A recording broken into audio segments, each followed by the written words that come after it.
This is Algebra Lesson 3-7, Absolute Value Equations and Inequalities.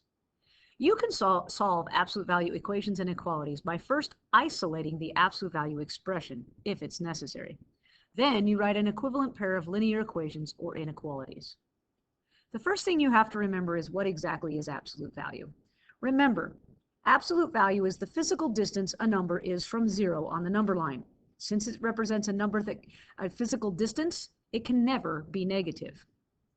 So when we go to solve absolute value equations or inequalities, the very first and most important thing we must remember is we have to get the absolute value by itself first. And I'm going to actually write that down so that you remember it, and I suggest you write it down too. You must get the absolute value by itself first.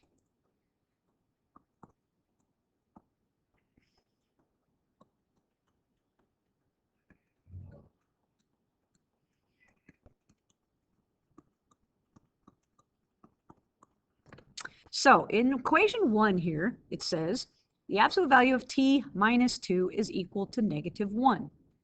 It means that the absolute value that t is, minus 2 units, is negative 1 distance. But right now, we don't have to worry about the fact that it says it's negative 1, because first of all, we have to isolate that absolute value symbol. So we will add 2 to both sides to get the absolute value of t all by itself. So now we have the absolute value of t is equal to positive 1. So this is specifically telling us t is 1 unit from 0 on the number line.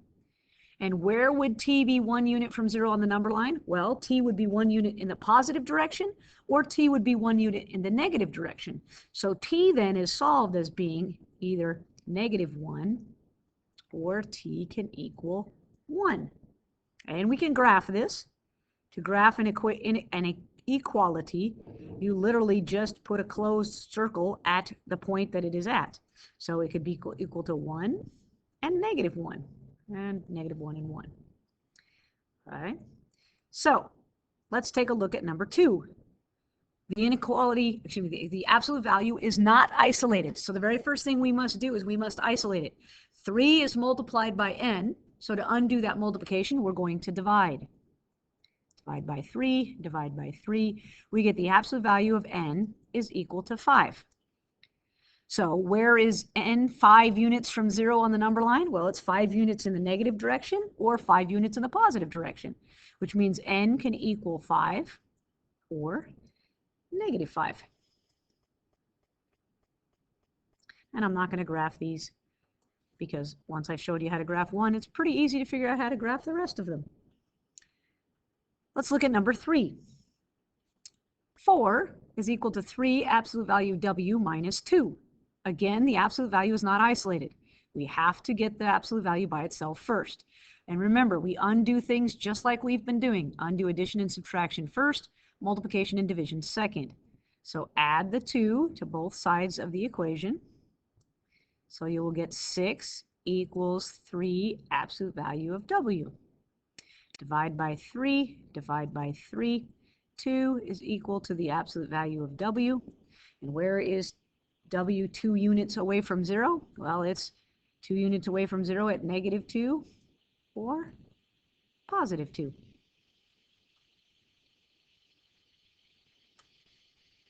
Let's look at number 4. 2 absolute value of n is equal to negative 15. So I'm going to isolate the absolute value, so I'm going to divide by 2. I'm going to divide by 2, and I get the absolute value of n is equal to negative 7.5.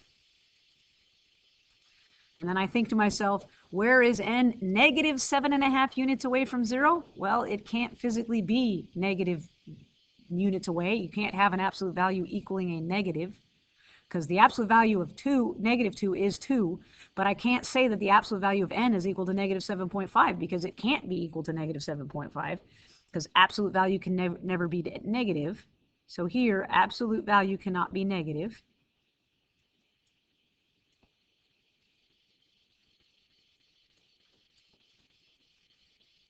So therefore, there is no solution.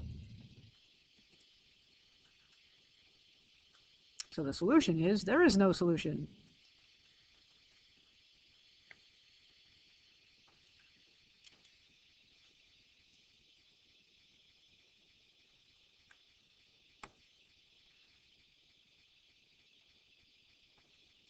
All right.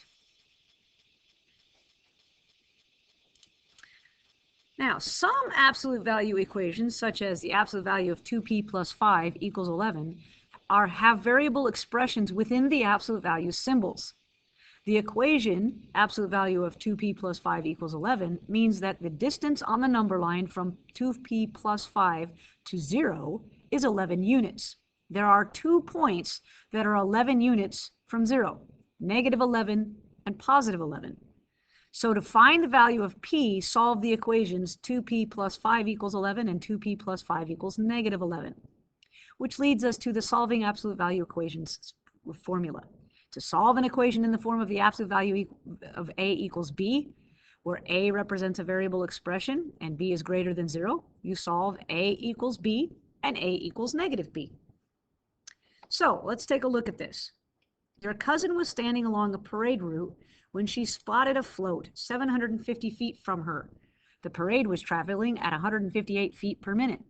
The distance d from your cousin in feet after t minutes is given by a of t.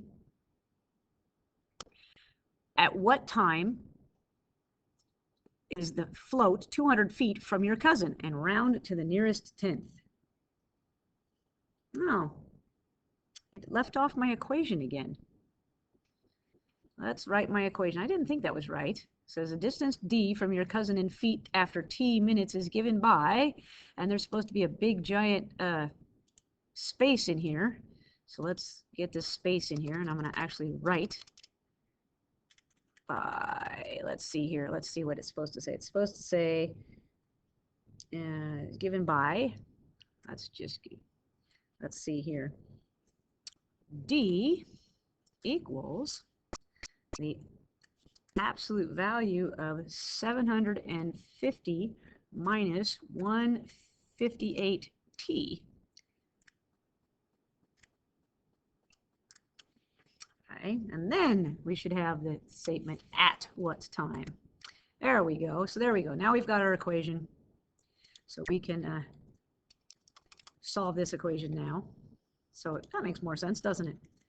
So if we have this, at what time will the float be 200 feet from your cousin and round to the nearest tenth?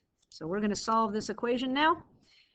So what we're looking for here is we're looking for the fact that it gives us the absolute value equation. So we have d is equal to absolute value of 750 minus 158t.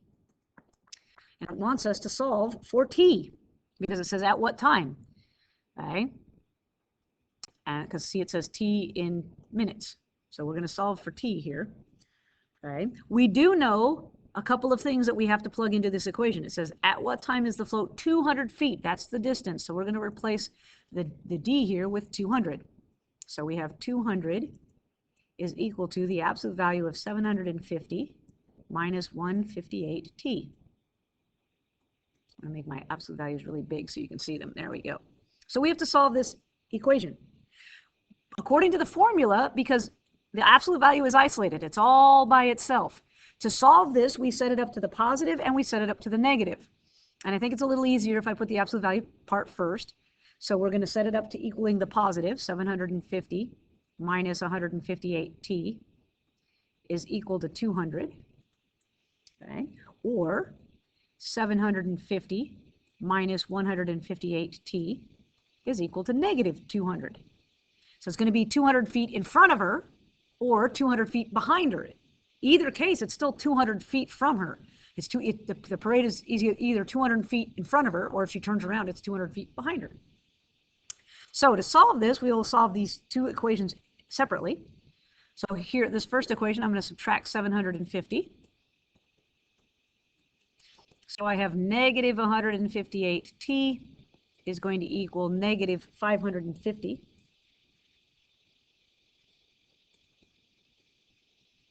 I divide by negative 158. You can get my handy dandy calculator out. So if I take negative 550 and I divide that by 158, that gives me a big long hairy decimal. But if you remember, Up here it says round to the nearest tenth. So I'm not going to worry about my big, long, obnoxious decimal. I'm just going to say, well, if t is equal to 3.48101, yeah. So to the nearest tenth, t is equal to 3.5 because it wants it to the nearest tenth. Okay. On this next problem here, I'm going to subtract 750 again from both sides. These cancel out. I'm left with negative 158. T is equal to negative 950. So if I take 950 and divide it by negative 950 and divide it by negative 158, I'm going to get that T is equal to 6.0126 and change. To the nearest tenth, that's right here. So here T is going to be equal to 6.0. And we have to have the 0 because of the fact that we did we do have to prove we have a decimal, a place value in the tenth position to prove that we actually rounded to that position. So the float will be 200 feet from your cousin at 3.5 seconds and at 6 seconds.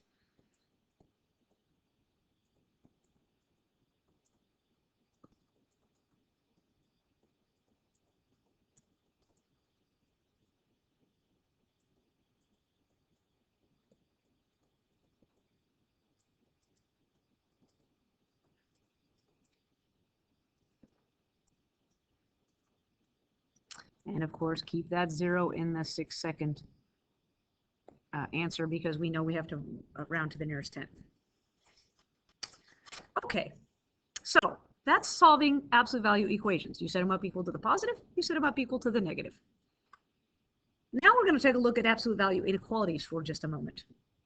You can write absolute value inequalities as compound inequalities. Let's take a look at this first one. It says b minus 1 is less than 3.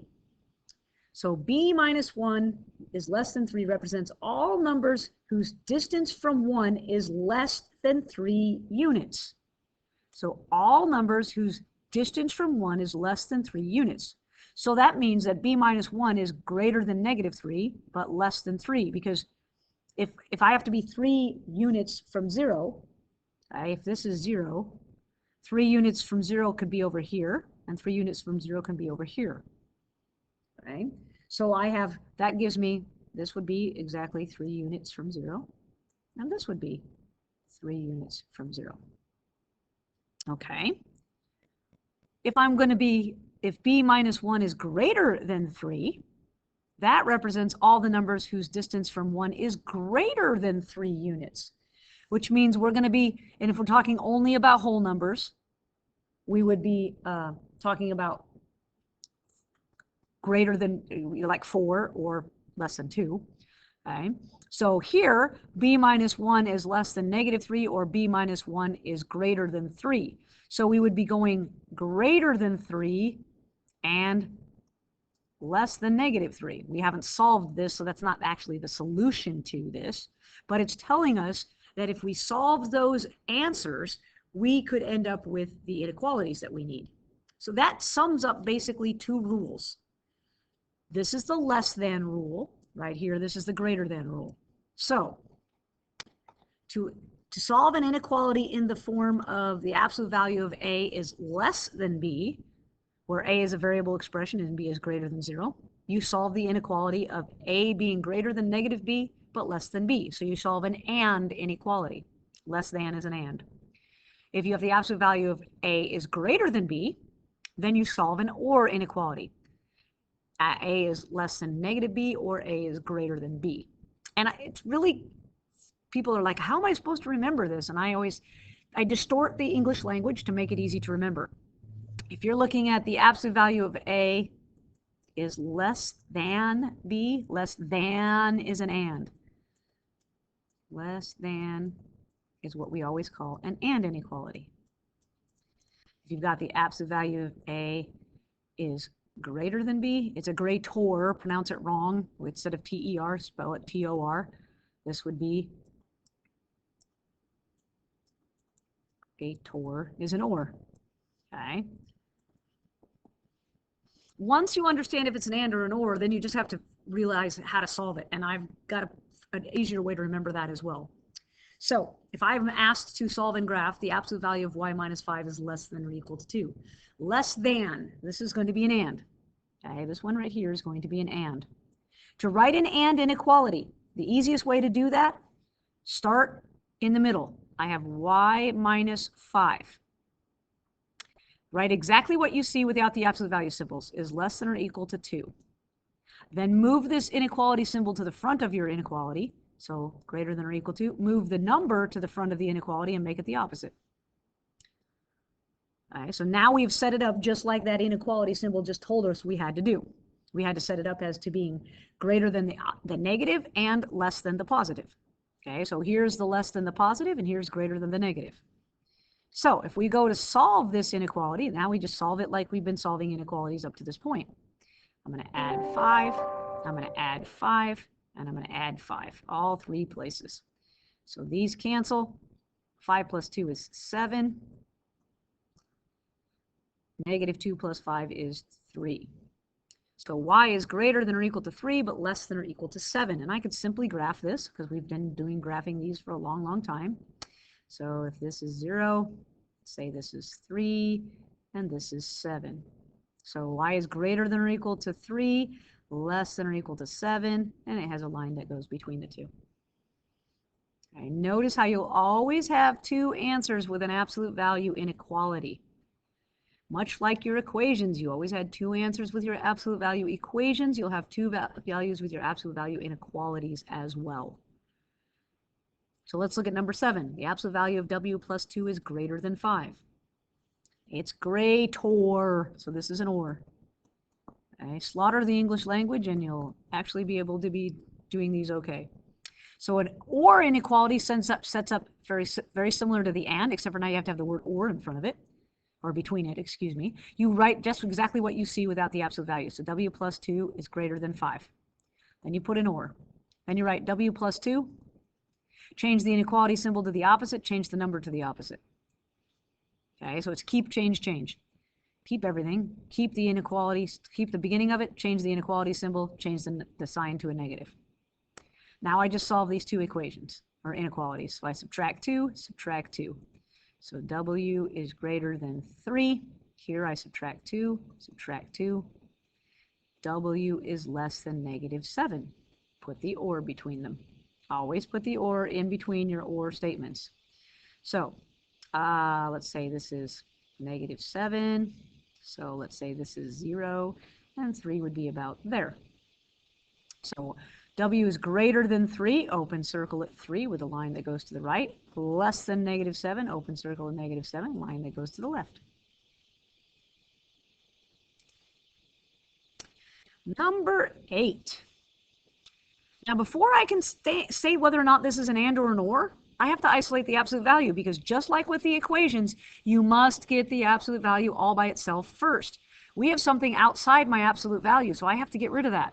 I have a 3 outside my absolute value. You don't distribute it. Do not distribute it. Right? I need to isolate the absolute value of x plus 4. I do that by saying, oh, they multiplied by 3, I'm going to divide by 3. Now I have the absolute value of x plus 4 is greater than 5. Now and only now that the absolute value is isolated, can I set this up as an and or an or? And I'm looking at it, it's a greater, so it's an or. So I have x plus 4 is greater than 5, or x plus 4, switch my sign, less than, switch my other sign, negative 5. So subtract 4, x is greater than 1, or subtract 4, x is less than negative 9. I will tell you, if you do not set the absolute value up by itself first, you'll get half of the inequality correct and the other half of the inequality not correct. So you have to isolate that absolute value first. So if this is negative 9 here, we'll put this as being 0 here, and we'll put 1 here. So greater than negative 1 is an open circle at 1, and a line going to the right. Less than negative 9, open circle at negative 9, and the line goes going to the left. Okay, the last concept we're going to talk about is we're going to talk about a little bit about tolerance. Okay, when you go to the store and you buy a bag of cereal and it says it's got 16 ounces in it, if you were to weigh exactly how much cereal is in your box of cereal, there's a good chance that not every box is going to weigh exactly 16 ounces because there's a certain tolerance that they can be within and still be quote unquote 16 ounces. This is called tolerance. When we do problems with tolerance, we're actually working with absolute values. So if we're going to take a look at something like at a professional athlete. A professional athlete normally runs 1 mile in 224 seconds. The athlete wants to run within 6 seconds of his normal time. What is the range of allowable times for the athlete? Now, a lot of people can solve this without using an absolute value inequality, which is good because that means you understand part of it. However, if you can't set up the absolute value inequality, it's going to be harder when the problems get more difficult. So it's a good idea to understand how to set up an absolute value inequality. When you're setting up a problem of a tolerance, we're looking for a tolerance. If he wants to be within his normal range, he can be off by 6 seconds in either direction. That's a tolerance problem. So to solve these, we take the absolute value of the difference between the actual and the ideal.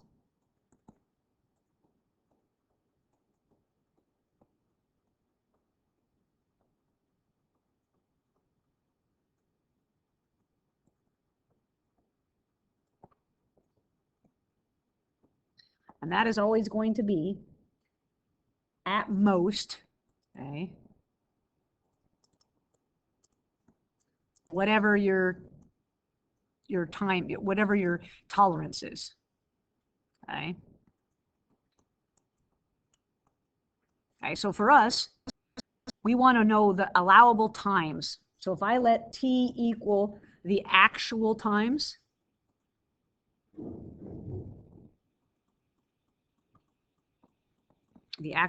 that my athlete is going to run.